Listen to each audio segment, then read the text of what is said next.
I'm Jackie Ware, And I'm Taylor Alford, and you're watching. episode 10 of On Air with Jackie Ware.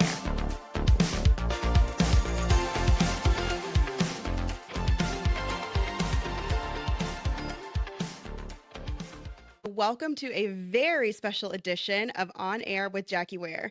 Today we have our CEO in the hot seat as we ask you the burning questions that we've asked our clients, our vendor partners, and our employees to submit in a very special episode we are calling Ask Jackie.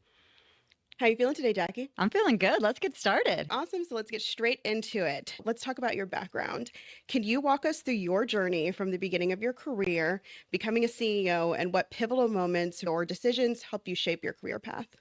Yeah, absolutely. So for me, actually, I was born into property management. My mom was one of those residents. We lived in an apartment complex, and she was one of the residents that would come out to the clubhouse and hang out. And so with that, they actually ended up offering her a job as a leasing agent. So she took it. And that's really how her journey began. So with that, as she moved up and was promoted over years, this is over fast forward 30 years, we moved pretty much as a kid every 3 to 4 years for a promotion because she was determined to be the best. And if Lindy, if she's going to do something, she wants to be her very best at it. Absolutely. So that was really what my childhood was, moving through all the different positions in property management that my mom had. So that was really fun for us as a family. Then for me personally, it turned to my journey when I actually graduated from college. And I already knew a lot about sales and a lot about being a leasing agent, just growing up with my mom and hanging out in various clubhouses all across Florida and Georgia. And I began as a part-time leasing agent because I graduated and I had the opportunity of being on the Equestrian World Cup team. And so I needed something, I needed a job, but I needed time where I could also train. So I started off part-time. And then fast forward a couple of years, my mom started Pegasus. And at that time had graduated and I was kind of thinking about my career choices and things of that nature. And my mom had asked me, can you come on and help me when we started the company as we still have the position today. It's our SOS team, a sales and operations support specialist. And so I traveled throughout all of our portfolio to all the different properties, helping them as a sales and leasing expert. And that's how I started my journey. Wow, that's fantastic. And from that point, did you know you wanted to be a CEO? I didn't. So I didn't know early on that I wanted to be a CEO. I knew that I loved what I was doing at the time, and I loved our company. I loved Pegasus. So what was very important to Lindy and myself early on when I decided, hey, this is what I want my career to be and where I really wanted to grow myself as an individual, is that I work my way up. So I have had the privilege of working in almost every department within Pegasus. Wow. And what that did is it gave me a large amount of confidence within myself because I would join different departments. I would become good at something and then I would get thrown into something else and I'd have to start over. So it was a very humbling experience to go again and have very limited experience in that particular department and have to figure it out. If Lindy, it was a sink or swim situation. That was her training method, not just for me, but for everybody. But it really taught me how to own what I was doing and gave myself confidence that I could figure things out. Absolutely. And it definitely gives you now, as a CEO running Pegasus, a unique perspective and being able to really reach out and thoughtfully help everybody because you've been in those roles, every single one. Yeah, what's great is that I actually feel like most ways people can't BS me, right? Because I know a lot about all the different departments and it allows me to really be, one, empathetic to what our teams are going through, or to know when somebody's trying to pull one over on me is, well, that's not how it works. So for me, it's just given me a lot of confidence and the ability to be able to be very diverse in what I do. And so with that, our next question, were there any moments where you did question your path? And if so, what kept you going? Yeah, so it wasn't as much questioning my path. Because I think my journey was unique, right? My mother was the CEO of a company that I was in, and then I decided that I wanted to build my career in. So I had a lot of insecurities really around people questioning whether I was in my role just because of who my mother was, or if I actually earned the right to be in that role, especially as I moved up into higher leadership. I had the great opportunity to have a VP here at Pegasus who basically hated me. And maybe hate's a strong word, but certainly didn't want to see me succeed or move up. And what that really taught me, I was much younger at the time and really learning who I was and the woman that I was going to become. And it taught me to really fight for what I wanted. So at that time, I was a property manager and I was trying to become a regional manager in the company.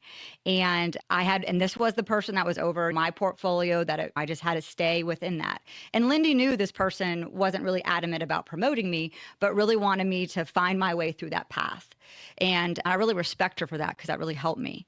And I would keep interviewing for the job. And every time, really somebody else internally would get selected, which was fine. I believe she felt they were better, but based on results and where I was, I wanted to prove that I was the best. So it gave me this really unique drive to prove really to that person that I was the right choice without a doubt. And what in return, what it gave me was confidence that I didn't matter what other people thought. I let a lot of that go because it was something that I battled with as an insecurity. And that I proved that I was without a doubt the only person internally that should be promoted next. And it gave those who worked with me a strong understanding of that as well. And they think because they got to see me constantly get turned down, even though if you really looked at it results wise, I was the obvious choice, it gave other people in our organization confidence in me too.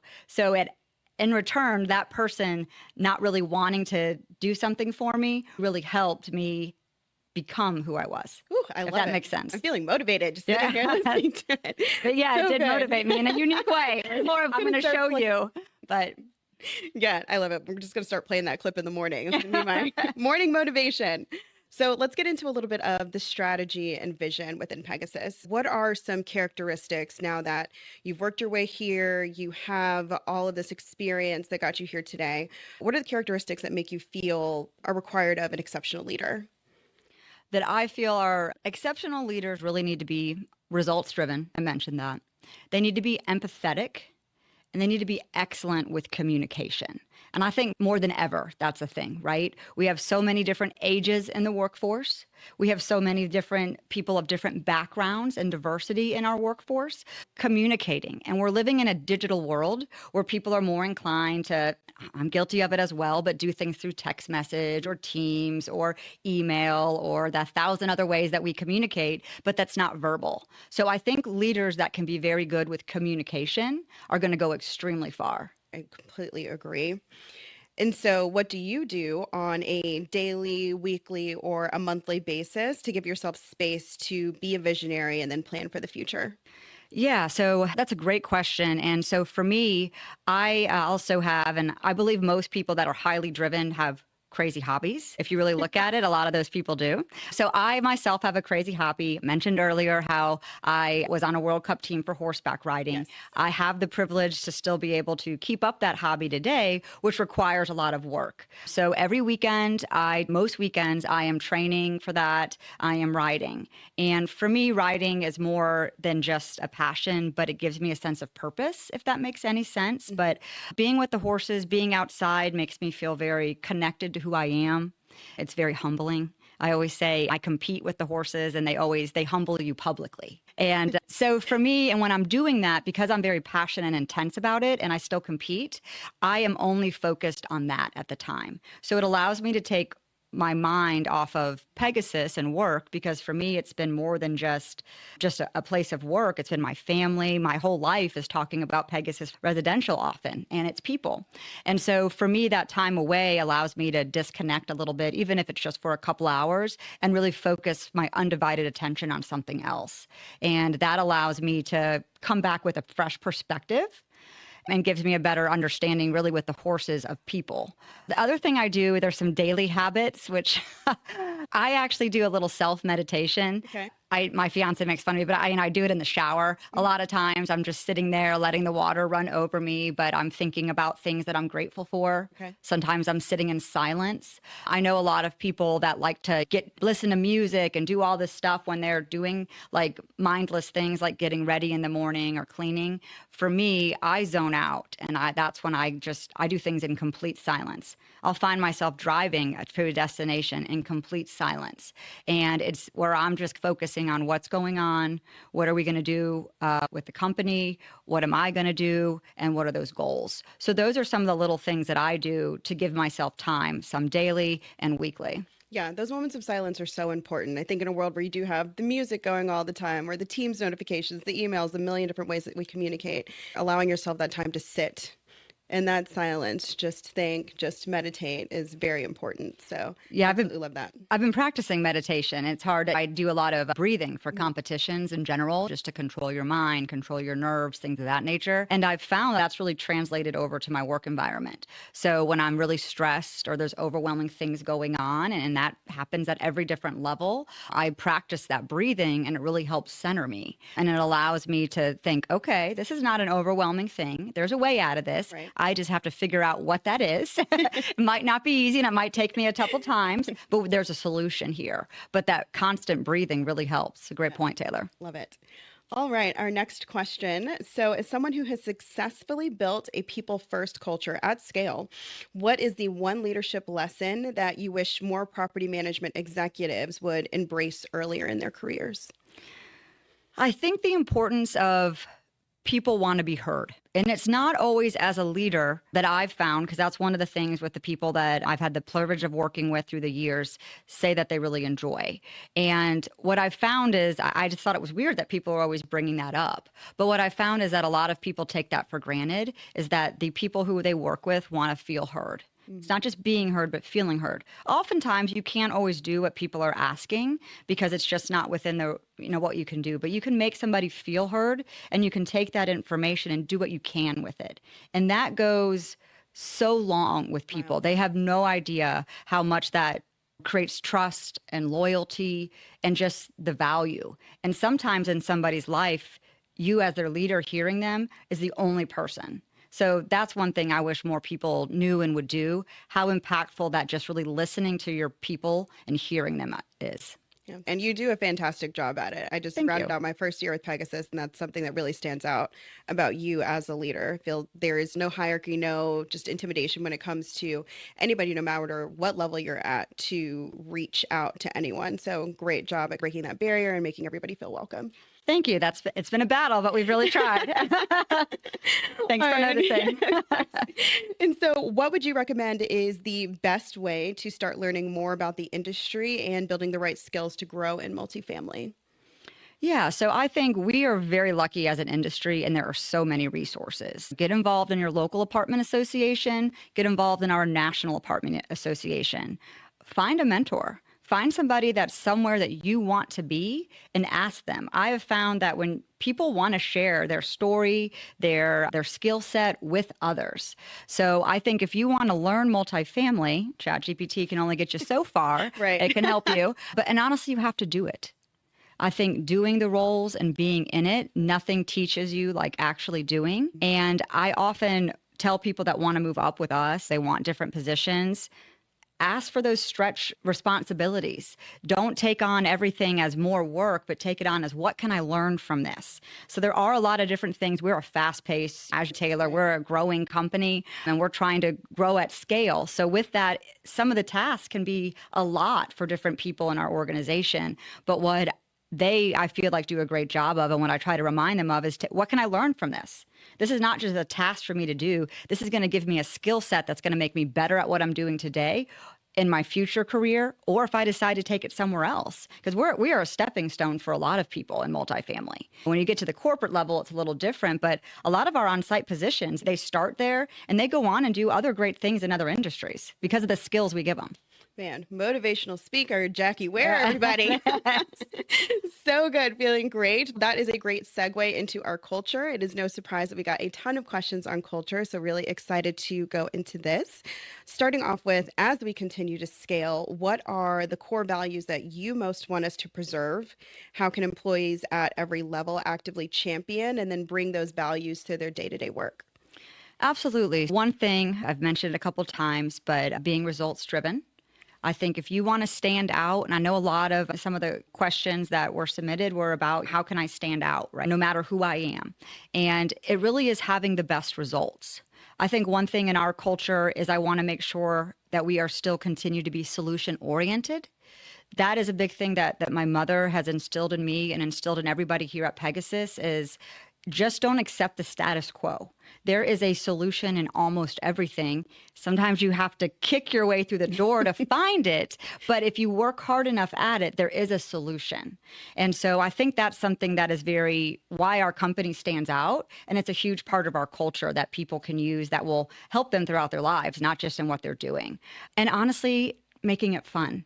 And I think reminding that we get the best results out of people when it's fun. I was just talking with Kaysen was just putting together a summer leasing contest, and we get the best results from that. It's not always, results aren't about just going in and making somebody do. You can't make people do. You can inspire them and give them options for them to be their best selves. And that's what gets the best results. Yeah. But making it fun goes a long way because we work really hard every day and our jobs are not always easy. We deal with a lot of people. Apartment complexes means there's complexity to that. And so you got to remember to make it fun. Yeah, absolutely. And I think our most recent leadership conference speaks volumes to that with our Wicked theme. Yes, I'm a big theater person. Luckily, I'm not alone. And even people who didn't, I don't think like Wicked, really enjoyed it. But yeah, making it, we always do costumes and stuff. And what I find is that when people let their guard down, so if you're having fun at work, you're going to be a better version of yourself even because you don't feel restricted. You get to show your personality and discover who you are. Absolutely. Yeah. In a very comfortable environment. And so next question is, considering the potential for even greater alignment between our corporate support teams and then our on-site teams, how does Pegasus take proactive steps to strengthen the procedures and then enhance the operational cohesion? Yeah, I think it's an ongoing progress. We have learned a lot along the way as many of the people who started with Pegasus are still here. Proud to say we still have 12 of the first 50 employees are still here with Pegasus. And I think what we've all learned throughout the years, because we were a startup in the beginning, is that you need to keep on improving communication and learn from your mistakes. You're going to stumble. We still stumble as a company today sometimes. We try to do things the best we can, and then we make a mistake because we have to realize we're people dealing with people, and mistakes are inevitable, but trying not to make that mistake again is all we can keep doing. So I think making our on-site teams and our corporate teams, we're all Pegasus. Right. We're working towards the same goal to help make sure our assets are great places to live for our residents, produce good results for our clients so they can have good returns, and provide great jobs for the people who work there. So that's a goal of all of us here. And so I think it's just with continued improved communication, taking things off of the emails and the chats and really talking. My leaders that come to me when they're stuck on something or they're venting about something, I always say, "Did you call them?" "Oh no, I emailed them." The email takes away a lot of the communication. Right. You don't have tone in email. You can't give that warm personality through email. You can have tone in email, Taylor. It's just might not be the right tone, not but the you right can have tone, tone. But so that's really, it's about bringing the human nature and that connectivity back together. So spending time together. That's why we spend so much time and effort and money on that conference to make sure our people can be together. Also having different summits and doing different things together, but also calling each other. We have a lot of calls, sometimes more than I'd like, but oftentimes it is better because you can see the person's personality. You get to know them a little better because once you know somebody, you're more inclined to give them grace. Absolutely. You have built an incredible company culture. How intentional have you been about creating a space specifically for women to lead within Pegasus? Absolutely. So I think it was really easy for me here at Pegasus because our company was primarily women-owned for years and years. And so that made it very easy. But what I got to learn from was, like I said, I grew up in property management with my mother being in the industry so long, and oftentimes she was the only woman at the table. And I think that is for most of the women that I deal with, they were the only woman a long time. Now our industry, if you go to NAA, a lot of the leaders are women in leadership, and that's really changed. But I think we don't want to take that for granted as us being younger women in the field and making sure that we do have a space where everybody can feel heard. I know some women ask me, what can I do? My focus has always been on be results driven. If you have the best results, be undeniable that you are the best one at it. That's really what my mom, Lindy, did throughout her career. She just was really adamant about there's no one that could deny it. If you have the best results, it doesn't matter. So I think trying to prove yourself, not just be, and prove yourself by your results and not be so hung up on they don't like me because I'm a woman or I may not have the same advantages. And then I think a lot of times it's self-reflection. Are you doing everything you can to be, I know you're already at the table, but be connecting with the other people? Right. Are you really taking the time to connect with the other people at the table, find their interests so that you can also stand out in that way? And then I think if somebody is really having a challenge in that matter, they need to ask themselves, am I at the right company? Am I with the right people? Because if you surround yourselves in the right environment, you're going to do great things. And sometimes maybe that company is just not the right fit for them. So, as we move forward, how do you envision Pegasus incorporating diversity initiatives into our daily operations? And what steps are being taken to ensure these initiatives are impactful and sustainable? Absolutely. So I think that's really great because as an industry, I know that we have so much support of everybody trying to, as an industry, really improve the DEI.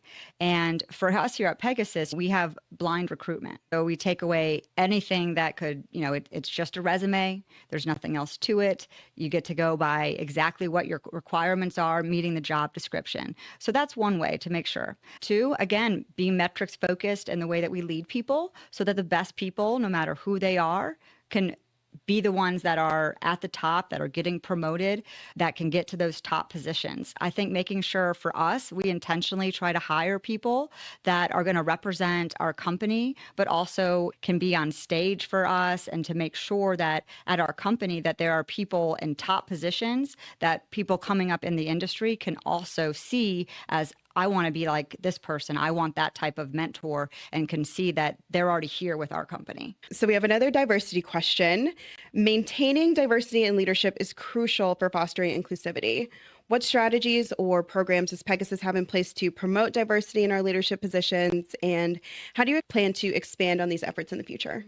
Absolutely. So for Pegasus, we have a strong focus and truly believe that having a diverse team, because of different perspectives and backgrounds, really makes you stronger and better. And because we have diverse communities. So it only makes us stronger. So we do have a big focus on that. We have several members within our higher leadership team that are on diversity and inclusion committees within the industry. We have people that work outside of the industry on diversity and inclusion, and they bring those things back to us that we can implement. So basically, I steal from others their ideas, but it really helps us to grow where we can implement those things. And we try to make sure that we do everything we can to make sure that the teams on site are diverse and really have that training and education at their fingertips. So we have regular diversity training within our programs already built in. And so let's get into your experience and then just some lessons learned. What are some of the biggest challenges you faced as a woman in leadership? I think for me, particularly, I'm of a perky personality. I'm very bubbly, but I think that has, and I'm a girly girl, but I learned really early on to use that and hone it as my superpower in a way. A lot of what we do is sales. And so I try to channel things with that and owning it and not being insecure about it and just saying, this is who I am. And some people are going to like it and some aren't, but if I'm with the right people, they're going to accept it. So for me as a woman, I've just tried to really own that and understand that if someone's not going to accept it, that's okay. And I'm going to find somebody else who is. Right. Because there's great people who will love my skill set. Absolutely. We touched on this a little bit earlier, but is there any additional advice that you would give to women in property management who are ready for executive roles like yourself, but they may be struggling to be seen or heard at the table? Yeah. And that goes back to a lot of what I said earlier about really focusing on your performance, taking a look at yourself, making sure you are without a doubt the best performer, because that speaks volumes in our industry. I've had the privilege of working in our industry for years, and really no one cares unless you're leasing apartments. If you're having great financials, if your information is accurate, if you're getting things done on time, if you're presenting yourself as being very collaborative and you're working well with others and across departments, you're going to be successful. And I think that's really, it's about reflecting, am I being my true authentic self? Am I showing up as me? Or am I really trying, I think people cater try to cater too much to what they think people want, and that usually gets them in trouble. I've found if you are authentically, you're also going to do better. Absolutely. And so, what is one maybe myth or stereotype about women in leadership that you wish we could finally let go of in our industry? Yeah, I think it is that women can only be the cheerleaders and that they're too emotional. And I think those are two things that are often that come up. And I would love for people to understand that you can still be a cheerleader, you can still be empathetic, and you can hold people extremely accountable. Absolutely. And you can still make sure you get the results out of them. Yeah. Looking back, what advice would you give to your younger self?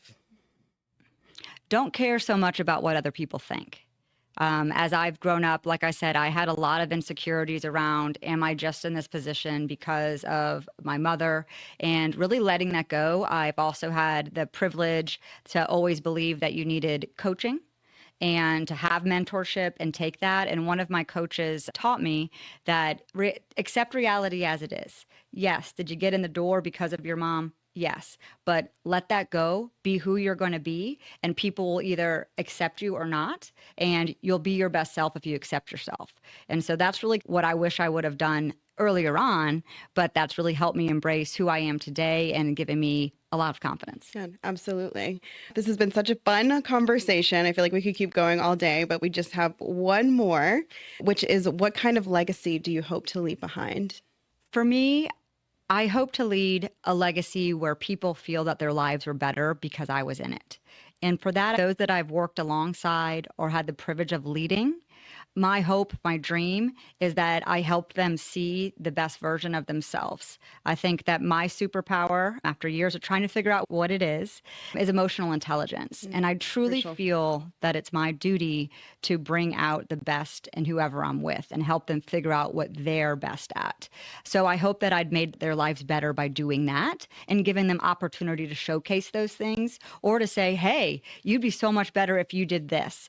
But that's what I hope for people that I've worked with. For the clients that I serve, I really hope that because they knew me and because they allowed and entrusted to partner with myself and with Pegasus, that we did the best we could for their property, that we helped them have great returns, that we helped preserve their asset, that we gave those residents a great place to live. So through that, I feel that their lives would have been better. So that really is the legacy that I hope to leave. Yeah, love it.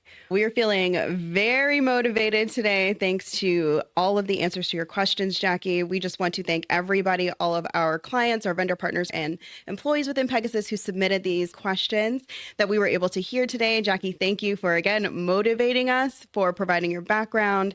And we've got some amazing, I'll use the industry word, nuggets that everybody can take away from this episode today.